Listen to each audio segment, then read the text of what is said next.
اعوذ باللہ من الشیطان الرجیم بسم اللہ الرحمن الرحیم رب اشرح لی صدری ویسر لی امری واحلل عقدۃ من لسانی یفقہوا قولی۔ السلام علیکم ورحمۃ اللہ وبرکاتہ۔ عزیزان گرامی قدر، آج ہم بات کریں گے اوپن اسکولنگ، فاصلاتی ذریعے تعلیم اور اس کے ذریعے سے جو ہے اسکولی تعلیم کا رجحان کیا ہے، کس طریقے سے ہے۔ آج ہم اس کے بارے میں آپ سے جو مجھے گفتگو کرنا چاہیں گے انشاءاللہ عزیز۔ تو سب سے پہلے بتا دوں کہ اوپن اسکولنگ یعنی فاصلاتی طریقۂ تعلیم کیا ہوتا ہے۔ ہم دیکھتے ہیں کہ ابھی تک جو اپنے پاس میں تعلیمی نظام چلتے آیا ہے، جہاں پہ بچے اسکول میں جاتے ہیں، مدارس میں جاتے ہیں، مکاتب میں جاتے ہیں، وہاں سے تعلیم حاصل کرتے ہیں اور وہاں پہ استاذ کے سامنے بیٹھ کر کے تعلیم دی جاتی ہے۔ اسکولز کے اندر یہ ہوتا ہے کہ ٹیچرز موجود ہیں، ٹیچرز کے سامنے جو ہے تو بچے وہاں پہ ہوتا ہے، یعنی یہ ہوتا ہے کہ فزیکلی پیسنٹس جو ہوتا ہے ٹیچرس اور اسٹوڈنٹس کے انٹریکشنس ہوتا ہے، اور ڈیلی بیسس پہ وہاں پہ انٹریکشنس ہوتا ہے، وہاں بچوں کے کیوریز ہیں، پرابلمس ہیں، وہ ساری یہ سالو ہوتی ہے، حل کی جاتی ہے۔ بس موسٹلی ابھی ہم جو تعلیم کا رجحان دیکھ رہے ہیں پچھلے کچھ برسوں سے،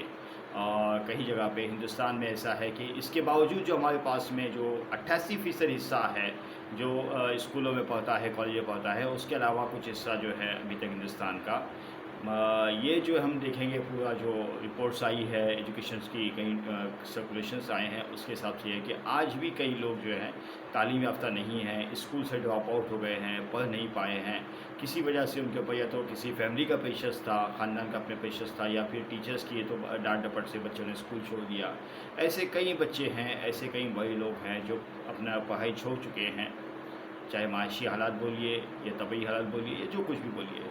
اسی لیے ہندوستانی گورنمنٹ نے جو ہے 1982 میں پہلے بورڈ قائم کیا تھا جس کا نام ہے national institute of open schooling NIOS۔ آپ نے نام سنا ہوگا یا سن کے بھی آپ کو سمجھ میں آ گیا ایکچولی کیا ہے۔ جہاں آپ انسٹیٹیوٹ کی بات کرتے ہیں تو وہاں پہ ہمیں تو لگتا ہے شاید کوئی کوچنگ انسٹیٹیوٹ ہوگا، کوئی کوچنگ ادارہ ہوگا، لیکن یہ national institute of open schooling جو ہے NIOS گورنمنٹ نے اس ٹائپ کو بنایا، اور اس کا مقصد ہی یہ تھا کہ اس کے ذریعے سے وہ بچے جو تعلیم حاصل نہیں کر پا رہے ہیں کسی وجہ سے، ان سبھی بچوں کو جو ہے اس بورڈ کے ذریعے سے جو ہے تعلیم دی جائیں، جن کی عمریں لگ بھگ 14 سال کے قریب ہوں۔ اور 14 سال کا اگر بچہ ہو جاتا ہے تو 10ویں جماعت کی امتحان دے سکتا ہے، لیکن اس کے اندر یہ چاہیے کہ اس کو پڑھنا لکھنا آنا چاہیے، اس کے پاس ایبلٹی چاہیے کہ 10ویں کا امتحان پاس کر سکیں، یہ چیزیں۔ اب اس کے لیے ہونا کیا ہے تو یہ سب چیزیں ہم انشاءاللہ آگے ڈسکس کریں گے۔ اسی طریقے سے پھر اس کے بعد میں ہیں کہ کئی جگہ پہ ہم دیکھتے ہیں کہ لوگ سروس میں لگ جاتے ہیں، سروس میں لگنے کے بعد میں ان کے پاس میں جو قابلیت ہوتی ہے وہ اس کرائٹیریا میں نہیں بیٹھ پاتی ہے۔ جیسے مان لیجیے کہ ٹیچر کی کرائٹیریا ہے، استاد اگر بنتے ہیں، ٹیچر بنتے ہیں، تو وہاں پہ مانڈیٹری ہوتا ہے کہ آپ کو BEd ہونا لازمی ہے، DEd ہونا لازمی ہے۔ کئی ادارے ایسے ہیں جو یہ کہتے ہیں کہ بھائی ہمارے پاس میں DEd اور BEd کے ہم کسی ٹیچرس کو اپائنٹمنٹ نہیں کریں گے۔ ہوتا یہ ہے کہ ایسے وقت میں کہ جب جو ٹیچر کو کسی اسکول میں لیا جاتا ہے وہاں پہ اس کے پاس میں کوالیفیکیشن نہیں ہے، اور جب وہ سروس پہ لگ گئے ہیں تو کیا کریں۔ اس کے لیے بھی گورنمنٹ نے سسٹم بنایا اور اس طرح سے کیا کہ وہاں پہ ڈپلومہ ان ایلیمنٹری ایجوکیشن DEd اور اس کے علاوہ پھر بیچلر ان ایلیمنٹری ایجوکیشن BLED کا ہے تو وہاں پہ نصاب تیار کیا، اور اس کی وجہ سے بچوں جو ہے تو وہ لوگ جو ٹیچنگ لائن میں ہیں، اساتذہ ہیں، وہ اپنی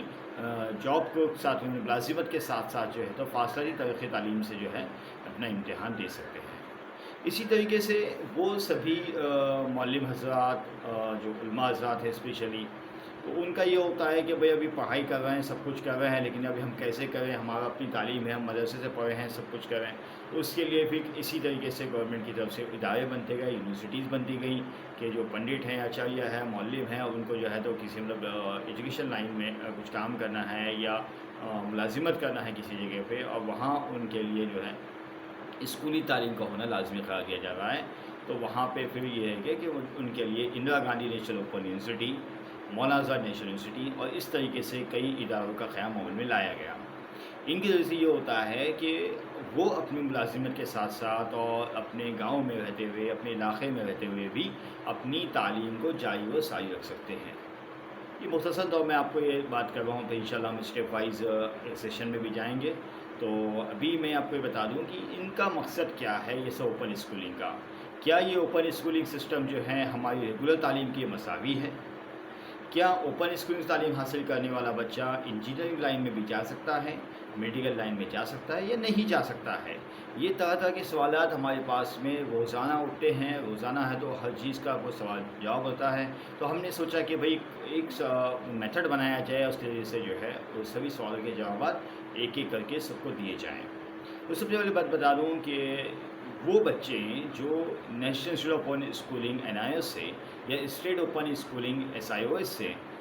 جو اپنے علاقے کا اپنے اسٹیٹ کا اوپن اسکولنگ بورڈ ہوگا اس کے ذریعے سے اگر تعلیم حاصل کرتے ہیں، مطلب مان لیجیے کہ یہ 10ویں کا امتحان دیتے ہیں یا 12ویں کا امتحان دیتے ہیں، جسے عام طور پہ پرائیویٹ کہتے ہیں لیکن یہاں جو ہے تو بورڈ کے ذریعے سے امتحان دے رہے ہیں، تو یہ منسٹری آف HRD جو ابھی اسکول منسٹری ہو گیا، اسکول منسٹری آف ایجوکیشنس ہو گیا ہے،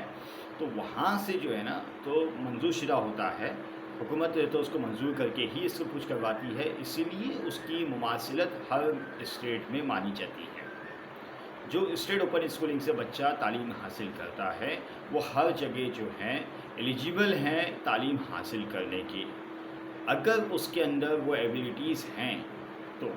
ہوتا یہ ہے کہ کئی جگہ پہ کچھ لوگ فیک ڈاکومنٹ کے ذریعے سے بھی 10واں اور 12واں یعنی 10th اور 12th بھی کر رہے ہیں، تو میں ان لوگوں کو اشارہ کر دوں، اس چیز کا سمجھا دوں کہ بھائی اگر آپ نے واقعتاً تعلیم حاصل کر کے پڑھ کر کے امتحان دیا ہے